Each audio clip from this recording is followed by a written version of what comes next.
Өзбек боксының мақтанышы Бахадыр Жалолов жайлы сөйлесейікші бүгін. Ассалаумағалейкум, құрметті соққы арнасының көрермендері. Жекпе-жек десе ішкен асын жерге қоятын сүйікті көрермен. Біз бүгін сіздермен Олимпиада шыңын 2 рет бағындырған, әлем чемпионаттығын 2 рет бағындырған, Азия чемпионатын 3 рет бағындырған Бахадыр Жалолов жайлы сөйлесеміз. Ең бірінші бұл жігіт 1994 жылғы Өзбекстандық Ташкент қаласынан үлкен өзбек деген лақап аты бар, оңқай боксшы, арасында солаңқай бокс мәнерінде де бокстасап, нокаутер, бойының ұзындығы 2 метр 1 сантиметр, қол құлашы 2 метр 6 сантиметр. Не деген үлкен енді, не деген үлкен. Кәсіпқой бокста да, әуесқой бокста да айналысады. Қазір кәсіпқой бокста топ-рангпен жұмыс жасайды. Өздеріңіз білесіздер, топ-рангте кім бар? Дәл өзі.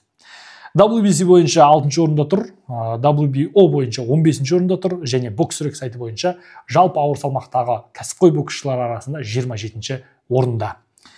Профессионалдар рекорды 14-0, барлық жекпе-жекті 14 кездесу өткізіп, 14-де жеңіп, 14-де нокаутпен жеңіп үлгерген. World Silver of Boxing деген бокс кәсіпқой мен әуесқой бокстың арасындағы бокстасқан, сол жерде 6 рет жекпе-жек өткізіп, соның 3-еуінде жеңіліске ұшыраған, 3-еуінде жеңген. Оның біреуі кім жеңген? Қамшыбек Қоңқабаев жеңген, Бахадыр Жалоловта кезінде. Енді әуесқой бокстағы рекорды 130 рет жекпе-жек өткізген, оның 104-інде жеңіске жеткен, және 28-ін нокаутпен жеңген екен.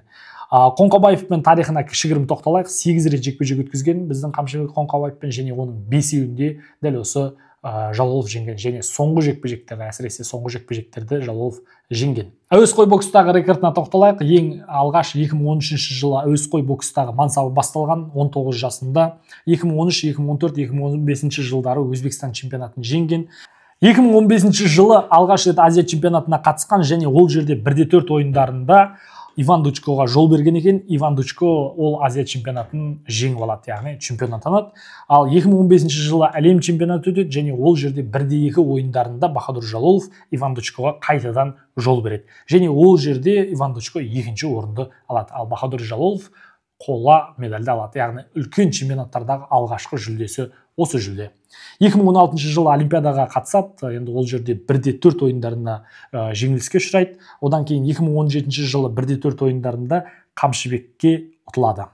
Яғни Қамшыбек Қоңқабаев 1-4 ойындарында әлем чемпионатында ұтады Жалоловты, және Қамшыбек Қоңқабаев күміс жүлдегер атанған екен. Ал одан кейін енді мінекей нағыз Жалоловтың дәуірі басталды. 2015 жылы әлем чемпионатында қола медаль алғаннан кейін араға 4 жыл салып, негізі әлем чемпионаттары 2 жыл сайын болып отырады. Бір әлем чемпионатын жіберіп, одан кейінгі әлем чемпионатында 2019 жылы Россияда өткен, өздеріңіз білесіздер, ол турнир енді біз үшін ерекше турнирлердің бірі. Бекзат Саттарханов дейін деп отырмын, Бекзат Нұрдәулетов сол турнирде әлем чемпионы болған, жалғыз әлем чемпионы болған қазақстандықтардың арасынан. Сол турнирде біздің Бахадыр Жалолов, біздің Бахадыр Жалолов әлем чемпионы болған, және 2023 жылы Ташкентте өткен әлем чемпионатында дәл сол жетістігін, яғни чемпиондық белбеуін қайтадан қорғайды. Яғни бұл енді керемет жетістік негізі. Бір рет чемпион болу, әлем чемпионы болу, және оны қайтадан қайталау енді ерекше жетістіктердің бірі.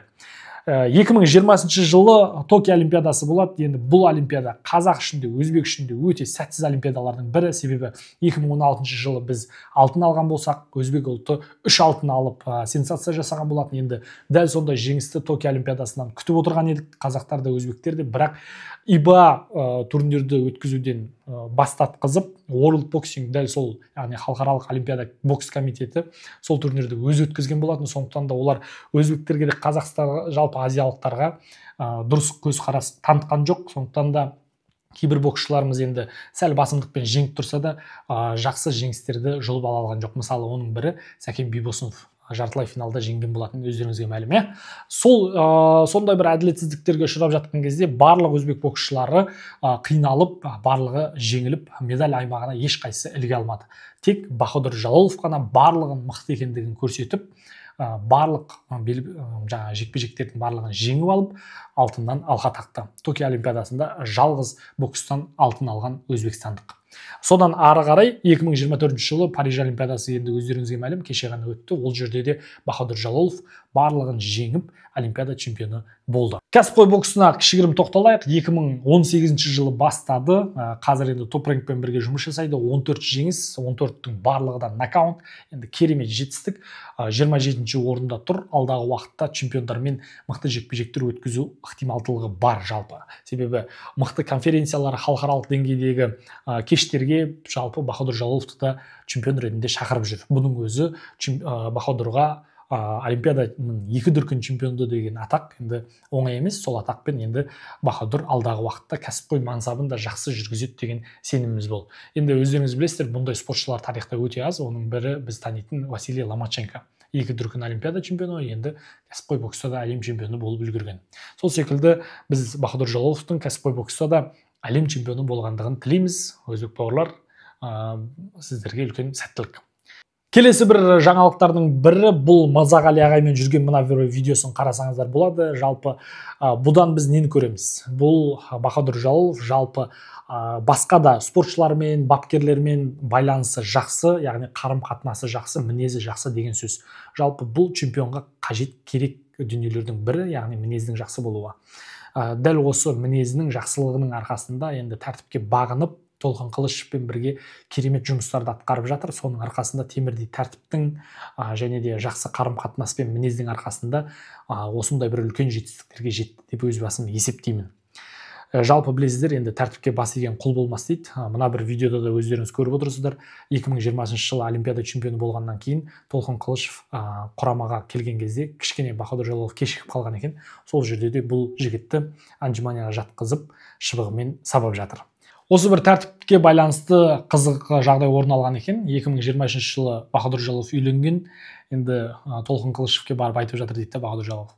Мен енді үйлендім ғой, енді үлкен жігіт болдым, енді мен шыбықпен ұрмайтын шығарсыз десе, қайта мен сені 2 есе ұрам дейді екен, себебі сен 2 есе жауапкершілік алдың деген екен.